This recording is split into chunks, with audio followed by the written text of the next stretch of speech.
నాన్నా ఎంత? 40,000 sir. Middle class కష్టాలు.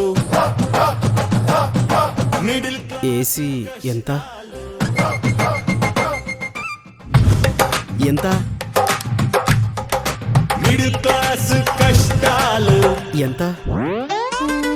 మిడిల్ క్లాస్ కష్టాలు. ఎంత? 1,00,000. అన్నీ ఎంత ఎంత అని అడుగుతున్నాం కానీ ఎప్పుడు నాన్న కొంటాం? ఈ జిఎస్టి వల్ల మీరు కొనే వస్తువుల రేట్లు బాగా తగ్గిపోతున్నాయి. నిత్యావసర వస్తువులు అందుబాటులో ఉండాలన్నా ఈ సూపర్ జిఎస్టి బ్రహ్మాండంగా పనిచేస్తుందని చెప్పి కూడా నేను మీకు తెలియజేస్తున్నా.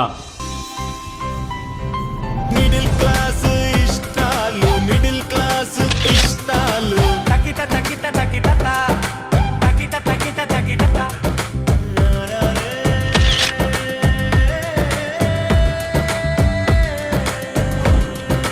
మిడిల్ క్లాస్ ఇష్టాలు.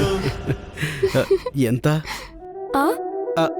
కొత్త జిఎస్టీతో మనకెంత మిగులుతుందని అడుగుతున్నాను. ఓహో. కొత్త జిఎస్టీతో మిడిల్ క్లాస్ కష్టాలు కాదు, ఇక మిడిల్ క్లాస్ ఇష్టాలు చెప్పండి. Super GST, super savings. Super GST, super savings.